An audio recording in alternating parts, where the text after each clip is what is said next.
ಆ ಪಾತ್ರ ಇಷ್ಟ ಆಗೋದಕ್ಕೆ ನನ್ನೊಬ್ಬನ ಕಾಂಟ್ರಿಬ್ಯೂಷನ್ ಇಲ್ಲ ಅಲ್ಲಿ. Correct. ಒಬ್ಬ ಡಬ್ಬಿಂಗ್ ಆರ್ಟಿಸ್ಟ್ ಇದ್ದಾನೆ, ಒಂದು ಕತೆ ಇದೆ, ಒಂದು ಪಾತ್ರ ಇದೆ, ಅದಕ್ಕೆ ಡೈಲಾಗ್ ಬರೆದವರಿದ್ದಾರೆ, ಅವರೆಲ್ಲರೂ ಸೇರಿ ಒಂದು ಪಾತ್ರ ಆಗಿ ಎಡಿಟ್ ಆಗಿ ಇದಾಗಿ ಜನಕ್ಕೆ ರೀಚ್ ಆಗುತ್ತೆ. ಇಷ್ಟು ಜನರು ಎಫರ್ಟ್ ಇರುತ್ತೆ ಸರ್. ಇದು ನಮ್ಮ ಕಲಾವಿದರಿಗೆ ಅರ್ಥನೇ ಆಗಲ್ಲ ಇದು. ಶ್ರೀಕಾಂತ್ ಸರ್ ಒಳಗಡೆ ಒಬ್ಬ ನಿರ್ದೇಶಕನೂ ಇರ್ಬೋದು ಅನ್ಸುತ್ತೆ. ಯಾಕೆ ನಿರ್ದೇಶನ ಮಾಡಬೇಕು? ನನಗೆ ತುಂಬ ಇಷ್ಟವಾದ ವಿಭಾಗ ಸರ್ ಅದು. ಒಂದು ದೃಶ್ಯನ ಹೇಗೆ ಶುರು ಮಾಡಬೇಕು, ಹೇಗೆ ಎಂಡ್ ಮಾಡಬೇಕು, ಆ ದೃಶ್ಯನ ಹೇಗೆ ಜನಕ್ಕೆ ರೀಚ್ ಮಾಡಬೇಕು, ಅದ್ರ ಬಗ್ಗೆ ತುಂಬ ಗಮನ ಕೊಡ್ತಿದ್ದೆ. Okay. But T V industry ಅದನ್ನು ಕೇಳಲ್ಲ.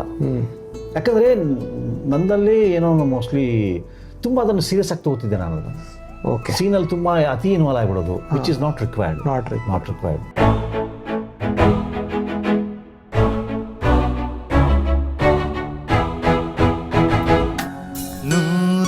ನೂರೊಂದು ನೆನಪು. ಫಸ್ಟ್ ಸೀರಿಯಲ್ ಸರ್ ಇದು, to be frank with you.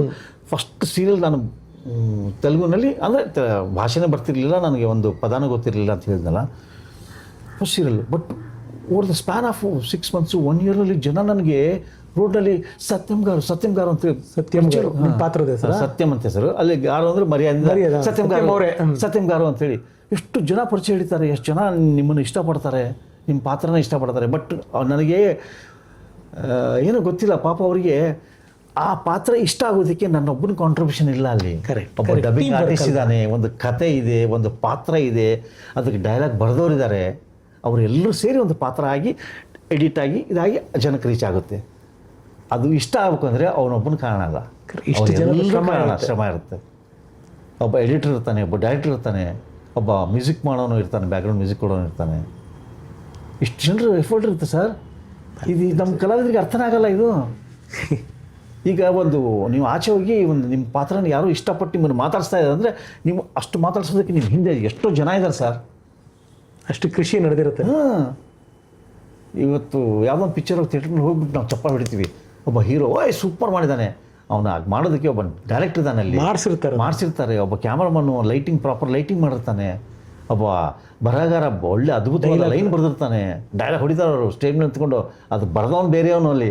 Correct ನಿಜ ಸರ್. ನಾನು ಅದೆಲ್ಲ ಒಬ್ಬ ಕಲಾವಿದ ಅದನ್ನು ಅರ್ಥ ಮಾಡ್ಕೊಂಬಿಟ್ರೆ ಅವನು ಯಾವತ್ತೂ ತಲೆಗಿರಲ್ಲ, ಯಾವುದು ಗ್ರೌಂಡೆಡ್ ಆಗಿರ್ತಾರೆ, ಡೌನ್ ಟು ಅರ್ಥ ಇರ್ತಾನೆ ಸರ್. ಇಷ್ಟು ಅಭಿರುಚಿ, ಇಷ್ಟು ಒಂದು ನಟನೆಯ ಅನುಭವ, ಭಾಷೆ ಬಗ್ಗೆ ಹಿಡಿತ, ಒಂದು ಕಲ್ಚರ್ ಬಗ್ಗೆ ಇರೋ ಗೌರವ, ಇವೆಲ್ಲವೂ ನೋಡಿದಾಗ ಎಲ್ಲೋ ನಮ್ಮ ಶ್ರೀಕಾಂತ್ ಸರ್ ಒಳಗಡೆ ಒಬ್ಬ ನಿರ್ದೇಶಕನೂ ಇರ್ಬೋದು ಅನಿಸುತ್ತೆ. ಯಾಕೆ ನಿರ್ದೇಶನ ಮಾಡಬೇಕು?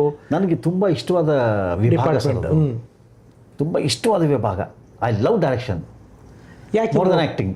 ಯಾಕೆ ನೀವು ಪ್ರಯತ್ನ ಅಲ್ಲ ಮಾಡಿದ್ನಲ್ಲ, ನಾನು ಒಂದು 3-4 ಸೀರಿಯಲ್ ಡೈರೆಕ್ಟ್ ಮಾಡಿದ್ದೀನಿ. ಓಕೆ, ಮಾಡಿದ್ದೀನಿ. ಯಾವ್ದು ಸೀರಿಯಲ್ ಮಾಡಿದ್ದು ಸರ್? ನಾನು ಒಲವೇ ನಮ್ಮ ಬದುಕು ಅಂತ ನಾಲ್ಕು ಚಂದ್ರಶೇಖರ್ ಅವ್ರ ಪ್ರೊಡಕ್ಷನು ETVಗೆ ಮಾಡಿದ್ದೆ. ಒಲವೇ ನಮ್ಮ ಬದುಕು.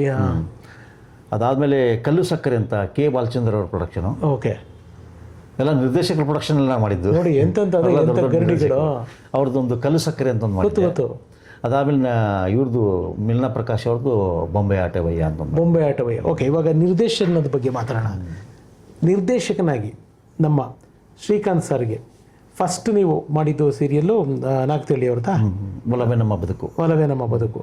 ಸೊ ಹೇಗೆ ಅಂದರೆ ನಿಮ್ಮೊಳಗಡೆ ಒಬ್ಬ ನಿರ್ದೇಶಕನ ಹೇಗೆ ಕಂಡುಹಿಡಿದ್ರು? ಏನೋ ಗೊತ್ತಿಲ್ಲ. ನಾನು ನಮ್ಮ ಚಿಕ್ಕಪ್ಪನ ಜೊತೆ ನಾನು ಮುಂಚೆ ಎಲ್ಲ ವರ್ಕ್ ಮಾಡ್ತಿದ್ದೆ. ಅವರು ಒಳ್ಳೆ ಸ್ನೇಹಿತರು. ಮೇ ಬಿ ನಮ್ಮ ಕೆಲಸ ಅಲ್ಲೆಲ್ಲ ನೋಡಿರ್ಬೋದು, ಕದ್ದು ಮುಚ್ಚಿ ನೋಡಿರ್ಬೋದು, ಏನೋ ಗೊತ್ತಿಲ್ಲ. ನಾನು ನನ್ನ ಆಸೆನ ವ್ಯಕ್ತಪಡಿಸಿದಾಗ, ನಾನು ನಿರ್ದೇಶನ ಆ್ಯಕ್ಟ್ ಮಾಡಬೇಕು, ನಾನು ಡೈರೆಕ್ಟ್ ಮಾಡಬೇಕು ಅಂತ ಆಸೆ ವ್ಯಕ್ತಪಡಿಸಿದಾಗ ಅವರು ಸುಮ್ಮನೆ ಒಪ್ಕೊಳ್ಳಿಲ್ಲ. ಅವರು ಒಪ್ಕೊಳ್ಳಿಲ್ಲ. ಒಂದು ದಿವಸ ಶೂಟ್ ಮಾಡಿಸಿದ್ರು. ಆಮೇಲೆ ಅದನ್ನು ಹೋಗಿ ಎಡಿಟಿಂಗ್ ಟೇಬಲ್ನಲ್ಲಿ ಎಡಿಟ್ ಮಾಡಿಸಿದ್ರು, ನೋಡಿದರು ಹೆಂಗೆ ಹೋಗ್ತಾ ಇರೋ ದಾರಿ ಸರಿ ಇದೆಯಾ ಅಂತ ಚೆಕ್ ಮಾಡಿದರು. ಅದಾದಮೇಲೆ ಓಕೆ ಗೋ ಹೆಡ್ ಅಂತ ಹೇಳಿದ್ರು ಅವರು. ಅದನ್ನು ನೋಡಿ, ನೀವು ಅವಾಗ ಆಲ್ ಇನ್ ಆಲ್ ಕೆಲಸ ಮಾಡಿದ್ದು ಇಲ್ಲಿಗೆ ಪ್ರಯೋಜನಕ್ಕೆ ಬಂತು. ನಾನು ನಮ್ಮ ಸ್ಟಾರ್ಟಿಂಗ್ ಅದು ಇಲ್ಲಿ ನನಗೆ ಫಲ ಕೊಡ್ತಾ ಇದೆ. ನೋಡಿ ಸರ್, ದೇವರು ಹೆಂಗೆ ಡಿಸೈನ್ ಮಾಡಿರ್ತಾರೆ ನೋಡಿ ಸರ್ ಲೈಫನ್ನು.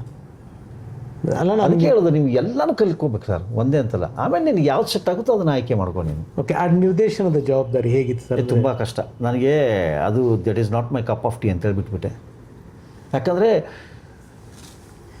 ನನಗೆ ಒಂದು ಏನೇ ಹೇಳಿ ಸರ್, ಒಂದು ಸೀನು ಯಾವುದೋ ಒಂದು ಕಾರಣಕ್ಕೆ ಹುಟ್ಟಿರ್ತದೋ, ಅದಕ್ಕೊಂದು ಕಾರಣ ಇರುತ್ತೆ. ಆ ಸೀನ್ ಹುಟ್ಟಬೇಕಾದ್ರೆ ಅದಕ್ಕೊಂದು ಕಾರಣ ಇರುತ್ತೆ. ಅದು ಕನ್ಸೀವ್ ಆಗೋಕ್ಕೆ ಒಂದು ರೀಸನ್, ಒಂದು ಏನೋ ಒಂದು ಪ್ರಾಪರ್ ರೀಸನ್ ಇರುತ್ತೆ. ಆ ಸೀನ್ ಏನೋ ಒಂದು ಹೇಳೋಕ್ಕೆ ಹೊರಟಿರುತ್ತೆ. ಅದ್ರದ್ದು ಆ ಸೀನ್ ಮಧ್ಯದಲ್ಲಿ ಒಂದು ಪಾಯಿಂಟ್ ಇರುತ್ತೆ, ಅದನ್ನು ಅಲ್ಲಿ ಓಪನ್ ಮಾಡ್ತೀವಿ. ನಂದು ಪ್ಯಾಟ್ರನ್ನು ಮೇಕಿಂಗು ಒಂದು ಸ್ವಲ್ಪ ಬೇರೆ ಇತ್ತು. ಸ್ವಲ್ಪ ನಾನು ಒಂದು ದೃಶ್ಯನ ಹೇಗೆ ಶುರು ಮಾಡಬೇಕು, ಹೇಗೆ ಎಂಡ್ ಮಾಡಬೇಕು, ಆ ದೃಶ್ಯನ ಹೇಗೆ ಜನಕ್ಕೆ ರೀಚ್ ಮಾಡಬೇಕು, ಅದ್ರ ಬಗ್ಗೆ ತುಂಬ ಗಮನ ಕೊಡ್ತಿದ್ದೆ. Okay. But T V industry ಅದನ್ನು ಕೇಳಲ್ಲ. ಅವ್ರಿಗೆ ಏನು ಬೇಕಂದರೆ ಎಲ್ಲನೂ ಕ್ಲೋಸಪ್ಪಲ್ಲಿ ಬೇಕು. ಈಗ ನಾನು ಯಾಕೆ ಮಾಡ್ತಾ ಇದ್ದೀನಲ್ಲ, ಎಲ್ಲ ಡೈಲಾಗನ್ನು ಎಲ್ಲ ಆ್ಯಂಗಲಲ್ಲಿ ಹೇಳಿರ್ತೀನಿ ನಾನು. ಒಬ್ಬ ಎಡಿಟರ್ ವಿಲ್ ಡಿಸೈಡ್, ಒಬ್ಬ ಚಾನಲ್ನವರೊಬ್ಬರು ಡಿಸೈಡ್ ಮಾಡ್ತಾರೆ, ಇದನ್ನು ಮಾಸ್ಟ್ರಾಗಿ ಇಡಬೇಕು, ಇದನ್ನು ಕ್ಲೋಸಪ್ಪಲ್ಲಿ ಇಡಬೇಕು ಅಂತ. Somebody will decide. ಸೊ ಹಾಗಾದ್ಮೇಲೆ that is not my cup of tea ಅಂತ ಅನಿಸ್ಬಿಡ್ತು. ಬಟ್ ನನಗನ್ಸೋದು ಗೊತ್ತಿಲ್ಲ, ಸಿನಿಮಾ ಆ್ಯಕ್ಟಿಂಗಿಂದ ಟಿ ವಿ ಆ್ಯಕ್ಟಿಂಗ್ ತುಂಬ ಕಷ್ಟ ಅನಿಸುತ್ತೆ. ಅಂದರೆ ಇನ್ ದ ಸೆನ್ಸ್, ನಾವು ಸಿನಿಮಾದಲ್ಲಿ ಕಟ್ ಶಾರ್ಟ್ಸ್ಗಳಿರ್ತದೆ, ಕಡಿಮೆ ಕೆಲಸಗಳು ಮಾಡ್ತೀವಿ. ಅಂದರೆ ಕಡಿಮೆ ಕೆಲಸಗಳಂದರೆ ಇಲ್ಲಿ ಹೇಳೋಷ್ಟು ರೀತಿ ನಾವು ಅಷ್ಟು ಆ್ಯಂಗಲ್ಗಳಲ್ಲಿ ತಕ್ಕೊಳ್ಳಲ್ಲ. ಯಾವುದೇ ಒಂದು performance, mid, close, profile, suggestion ಅಲ್ಲ. ಬಟ್ ಎಲ್ಲರೂ ಹಂಗೆ ಮಾಡಲ್ಲ. ಬಟ್ ಇತ್ತೀಚೆಗೆ ಅದೆಲ್ಲ ಅಲ್ಲ, ಇವಾಗ ಎಲ್ಲ ಸತಿಗೂ ನೀವು ಅದೇ ಎನರ್ಜಿನಲ್ಲಿ ಆ್ಯಕ್ಟ್ ಮಾಡಬೇಕು. ಸುಸ್ತಾಗ್ಬಿಡುತ್ತೆ, ಡ್ರೈನ್ ಔಟ್ ಆಗ್ಬಿಡ್ತೀವಿ. ಹೌದು, ಎನರ್ಜಿ. ಆಮೇಲೆ ಮುಂಚೆಲ್ಲ ನಾವು ಟಿ ವಿ ಸ್ಟಾರ್ಟಿಂಗ್ ಇದರಲ್ಲಿ ಒಂದು ದಿನಕ್ಕೆ ಒಂದು 4 ಸೀನು 5 ಸೀನು, ನಾನೇ ಡೈರೆಕ್ಷನ್ 4 ಸೀನ್ ಮಾಡ್ತಿದ್ದೆ. ಬಟ್ ನಿಮ್ದೆಲ್ಲ ಡೈರೆಕ್ಷನ್ ಸೀರಿಯಲ್ ಒಳ್ಳೆ ಹಿಟ್ ಆಗಿದ್ದಿಲ್ಲ ಸರ್. ಬಟ್ ಅದು ಚೆನ್ನಾಗಿ ಹೋಗಿದೆ. ಬಟ್ ನನಗೆ ಫಿಸಿಕಲಿ ತುಂಬ ತೊಂದರೆ ಕೊಡೋಕ್ಕೆ ಶುರು ಆಯಿತು. ಟೈಮಿಂಗ್ಸ್ ಏನಿರೋದು ನಿಮ್ದು ಅವಾಗ? ಅದು 9 to 9 9ರಿಂದ ಅದು. ಯಾಕಂದರೆ ನನ್ನಲ್ಲಿ ಏನೋ ಮೋಸ್ಟ್ಲಿ ತುಂಬ ಅದನ್ನು ಸೀರಿಯಸ್ ಆಗಿ ತೊಗೋತಿದ್ದೆ ನಾನು. ಅದನ್ನು ಓಕೆ. ಸೀನಲ್ಲಿ ತುಂಬ ಅತಿ ಇನ್ವಾಲ್ವ್ ಆಗಿಬಿಡೋದು, which is not required. Not required. ತುಂಬ ಇನ್ವಾಲ್ವ್ ಆಗ್ತಿದ್ದೆ. ಅದು ನನಗೆ ಸ್ವಲ್ಪ ಪ್ರೆಷರ್ ಕೊಡೋದು, ಮೆಂಟಲಿ ಪ್ರೆಷರ್ ಕೊಡೋದು. ಹಾಗಾಗಿ ನಾಳೆ ಮತ್ತೆ BP ಶುಗರ್ ಬರೋದು ಬೇಡ ಅಂತ ಹೇಳ್ಬಿಟ್ಟು ಬಿಟ್ಬಿಟ್ಟು ಬೇಡ ಅಂತೇಳಿ. ಇವಾಗ ನೀವು ಒಬ್ಬ ಕಲಾವಿದನಾಗಿ, ಒಬ್ಬ ಕಲಾವಿದ ಶ್ರೀಕಾಂತ್ ಸರ್ ಆಗಿ ಕೆಲವು ಆ್ಯಕ್ಟ್ ಮಾಡಬೇಕಾದ್ರೆ ಕೆಲವು ನಿರ್ದೇಶಕರು ಹೇಳ್ಕೊಡೋ ರೀತಿ ಅಥವಾ ಕೆಲವು ನಿರ್ದೇಶಕರು ನಿಮ್ಮಿಂದ ಕೆಲಸ ತಗೊಳ್ಳೋ ರೀತಿ ನೋಡಿ ನಿಮಗೊಂದು ಅನಿಸಿರುತ್ತೆ. ನೀವೇ ನಿರ್ದೇಶಕರಾದಾಗ ನೀವು ನಿಮ್ಮ ಕಲಾವಿದರ ಹತ್ರ ಏನು ಯಾವ ರೀತಿ ಅದು ನಿಮಗೆ ಕಲ್ತಿದ್ದು ನೀವು? ಅಲ್ಲ, ಒಬ್ಬ ಕಲಾವಿದ ಈಸಿನ, ಒಬ್ಬ ಕಲಾವಿದ ನಿರ್ದೇಶಕ ತುಂಬ ಈಸಿ, ತುಂಬ ಹೆಲ್ಪ್ ಆಗುತ್ತೆ. ಯಾಕಂದರೆ ನೀವು ಫಸ್ಟು ನಿಮ್ಮ ಮನಸ್ಸಲ್ಲಿ ಅದನ್ನು ಆ್ಯಕ್ಟ್ ಮಾಡಿಬಿಡ್ತೀನಿ, ಆಮೇಲೆ ಅದನ್ನು ಮಾಡಿಸ್ತೀರಾ. ಸೊ ಹಾಗಾಗಿ ಸ್ವಲ್ಪ ಈಸಿ ಆಯಿತು ನನಗೆ. ಆಮೇಲೆ ಆ ಕಲಾವಿದನ ಕೆಲವು ಕಂಫರ್ಟ್ಸು, ನಾನ್ ಕಂಫರ್ಟ್ಸು ಈಸಿಯಾಗಿ ಗೊತ್ತಾಗುತ್ತೆ. ಡೈರೆಕ್ಟರ್ ಅವನ ಸಮಸ್ಯೆ ಏನು, ಎಲ್ಲಿ ಕಷ್ಟಪಡ್ತಾ ಇದ್ದಾನೆ, ಅದೆಲ್ಲ ಒಬ್ಬ ಕಲಾವಿದನಿಗೆ ಗೊತ್ತಾಗುತ್ತೆ. ಸೊ ಹಾಗಾಗಿ ಈಗ ಒಬ್ಬ ಕಲಾವಿದ ನಿರ್ದೇಶನ ಆಗಿದ್ರೆ ಅಡ್ವಾಂಟೇಜ್ ತುಂಬ ಇರುತ್ತೆ, ತುಂಬಾ ಆ್ಯಂಡ್ ಒಳ್ಳೆ ನಿರ್ದೇಶಕ ಆಗ್ಬೋದು ಅವನು. ಅದು ಪ್ರಾಬಬೇ ಇದೆಯಲ್ಲ sir, inside an every director there will been hidden actor, inside an every actor there will been hidden director ಅಂತ. ಸೊ ಹಾಗೆ ಇಟ್ಸ್ ಟ್ರೂ. ಒಂದು 3-4 ಸೀರಿಯಲ್ ಮಾಡಿದೆ ಅಷ್ಟೇ, ಅದು ಬಿಟ್ಟು ಬೇಡ ಸಾಕು ಅಂತ ಅನಿಸ್ತು. Let's enjoy the acting field ಅಂತ ಅಂದ್ಕೊಂಡು, ಶ್ರಮ ಕಮ್ಮಿ ಅಲ್ಲ.